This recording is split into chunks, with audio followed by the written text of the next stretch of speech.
The former military leader of the Bosnian Serbs, Ratko Mladić, has died at the age of 84. Mladić was known as the Butcher of Bosnia. He was serving a life sentence in The Hague for genocide and crimes against humanity committed during the Bosnian War of the 1990s. The most notorious of his crimes was the massacre of some 8,000 boys and men in Srebrenica in 1995. It was the worst single atrocity in Europe since the Second World War, as Alan Little reports. Ratko Mladić was a middle-ranking army officer when the Yugoslav wars began in 1991. But his fanatical Serb nationalism propelled him to the leadership of an army dedicated to the carving out of an ethnically pure Serb state in Croatia and Bosnia. Men under his command committed many of the worst atrocities on European soil since the Second World War. For more than 3 years, he commanded the siege and bombardment of Sarajevo. Thousands of civilians died here alone.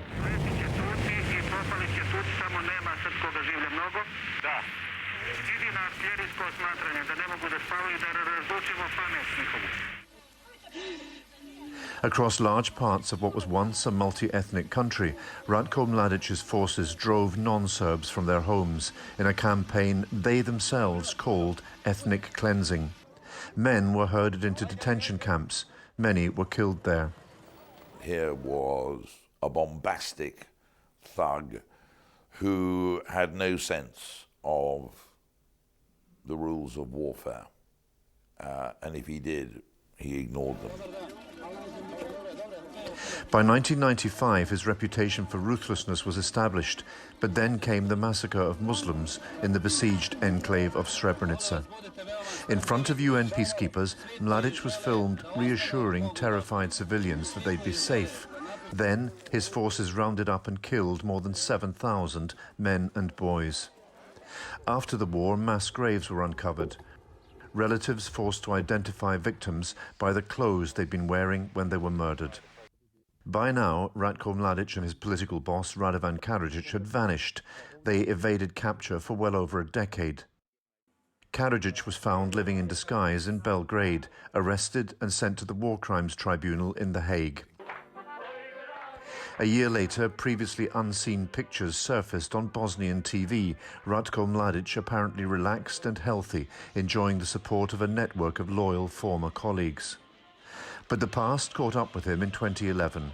He was arrested in a Serbian village where many still regarded him as a hero. On behalf of the Republic of Serbia, I announce that today we arrested Ratko Mladić.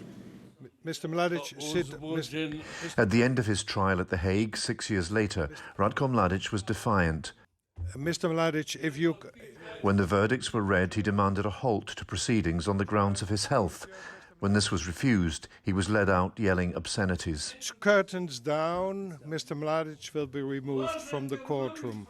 In his absence, the judge carried on.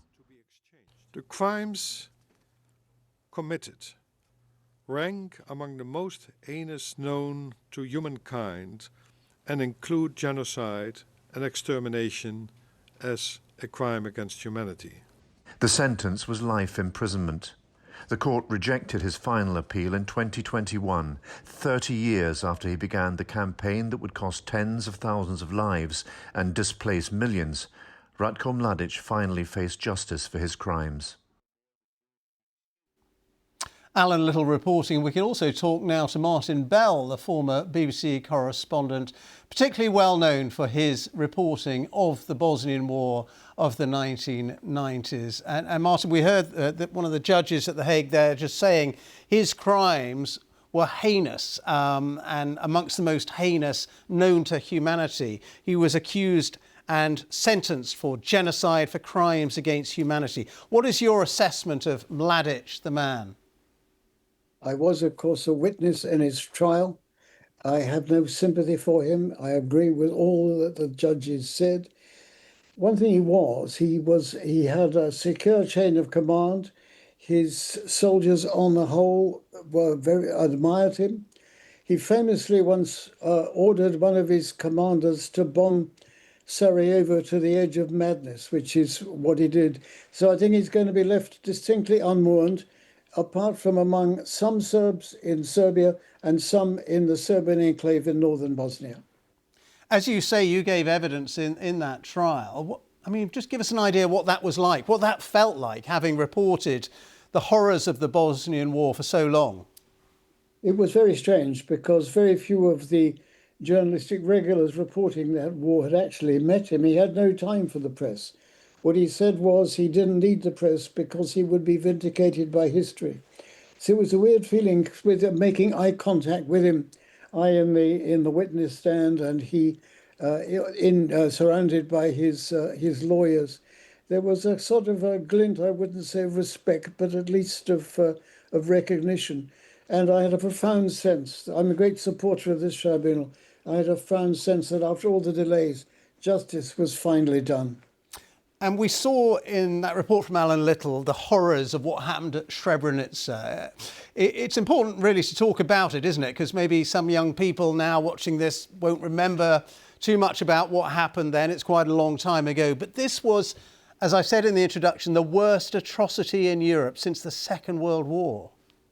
I think it's worth pointing out there was no monopoly of evil in those wars, but there was no monopoly of suffering, but there was a preponderance.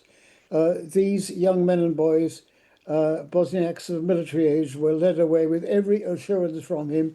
He was on the ground in Srebrenica at that time that they had nothing to fear. They were killed in cold blood or else shot while trying to escape. The total is a little over 8,000, though more being identified all the time. And the atrocity is well remembered, even now, especially in this country, on every anniversary. And I would say also in Holland, because the Dutch UN force had a great deal to answer for as it stepped aside in that fatal July. And how much of that do you blame Mladić for personally? Because there was also Slobodan Milosevic, there was Radovan Karadzic in control of the Serbian war machine. How do you distinguish between those three? I would have thought that a primary responsibility lies with Mladić. He was on the ground at the time.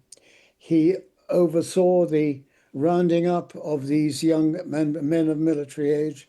It was his responsibility how they were treated. This is not to exonerate the political leadership. This was a military decision taken by his soldiers, and there's no doubt that justice was done in the end. And we have a few seconds left, Martin. You said you were pleased to see justice done. How important was it for the world that justice was done, that he was found guilty of these crimes and sentenced? I think extremely important. It was a precedent for other potential committers of war crimes that there was justice in the end and there was a system. And what happened to Mladić will get them in the end as well.